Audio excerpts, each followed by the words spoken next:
রাস্তার অবস্থা কেমন সেটা একবার দেখাই এই মুহূর্তে আপনাদের।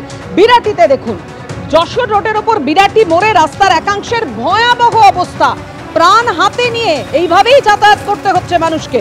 গোটা রাস্তা খানা খন্দে ভরা। গত কয়েকদিনের বৃষ্টির জেরে আরো খারাপ হয়েছে পরিস্থিতি। জায়গায় জায়গায় জল জমে বিপজ্জনক অবস্থা। এয়ারপোর্টগামী এই রাস্তা দিয়ে প্রতিদিন প্রচুর গাড়ি যাতায়াত করে। যে কোনো সময় ভয়াবহ দুর্ঘটনা ঘটে যেতেই পারে। বেহাল রাস্তার জেরে চরম সমস্যার মুখে নিত্যযাত্রীরা।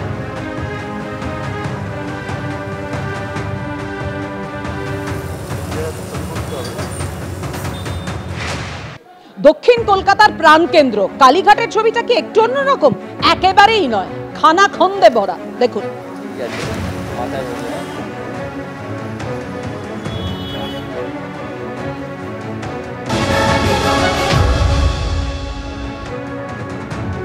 দক্ষিণ কলকাতার প্রাণকেন্দ্র কালীঘাট, বলা ভালো কালীঘাট মন্দিরের যে মূল যে রাস্তা দিয়ে ঢুকছে তার প্রায় উল্টো দিকে আমরা দাঁড়িয়ে রয়েছি। সেখানেও কিন্তু একই ছবি। রাস্তার একাধিক অংশ ভেঙে গিয়েছে। রাস্তায় একেবারে এবড়ো খেবড়ো অবস্থা।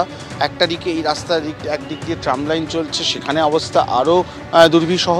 এবং সার্বিকভাবে যেটা দেখা যাচ্ছে যে এখানেও কিন্তু যান যন্ত্রণা একেবারে নিত্য নৈমিত্তিক সঙ্গী হয়ে উঠেছে সাধারণ যারা যাত্রীদের। এই ধরনের রাস্তা, এরকম বিভিন্ন রকম গর্তে ভরা রাস্তা খুব স্বাভাবিকভাবেই বিপজ্জনক হয়ে ওঠে মূলত দ্বিচক্রযানের জন্য।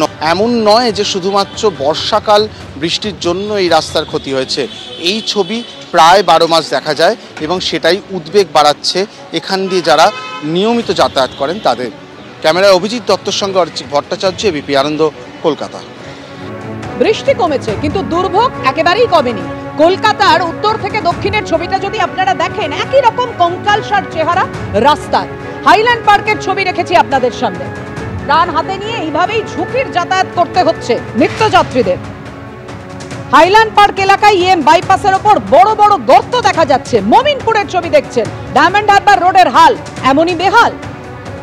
কৈখালী এলাকায় ভিআইপি রোডের অবস্থা আরো শোচনীয়।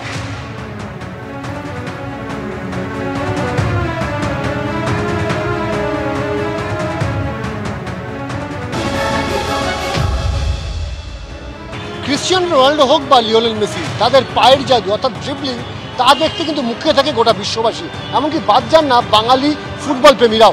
আর এখানে কামালগাজীতে এলে কিন্তু সম্পূর্ণ অন্য ড্রিবলিং দেখতে পাবেন।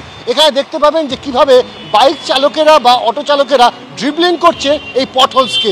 একের পর এক কাটিয়ে কাটিয়ে তারা কিন্তু কোনোভাবে নিজেদের বাইক বা অটো বাঁচানোর চেষ্টা করছেন। এইরকমই কিন্তু একটা দুর্বিষহ ছবি ধরা পড়ছে কামালগাজী মোড়ে। একেবারে গড়িয়া ঢালাই ব্রিজ থেকে যদি কামালগাজী মোড়ের দিকে আসা হয় বা কামালগাজী মোড় থেকে যদি গড়িয়া ঢালাই ব্রিজের দিকে আসা হয়, তাহলে কিন্তু ছবিটা একই রকম। দেখা যাচ্ছে যে এখানে মোটর বাইক চালকেরা এই পটহোলসের মধ্যে দিয়ে, এই গাড্ডার মধ্যে দিয়ে কিন্তু তাদের নিপুণ যে গাড়ি চালানোর কৌশল সেটাকে ব্যবহার করে তারা এগিয়ে চলেছেন। ফলত বলাই যেতে পারে যে বাঙালি ফুটবলে কোনো ক্রিশ্চিয়ানো রোনাল্ডো না থাকতে পারে, কোনো লিওনেল মেসি না থাকতে পারে, কিন্তু বাঙালি চালকদের মধ্যে ক্রিশ্চিয়ানো রোনাল্ডো এবং লিওনেল মেসি তো অবশ্যই রয়েছে। অন্তত কামালগাজীর এই ছবি দেখে তা পরিষ্কার। এবং এই পরিস্থিতি যে কবে বদলাবে তা নিয়ে কিন্তু সন্দিহান এখানকার সাধারণ মানুষও। ক্যামেরা প্রীতম চক্রবর্তীর সাথে অনির্বাণ বিশ্বাস, এবিপি আনন্দ, কামালগাজী।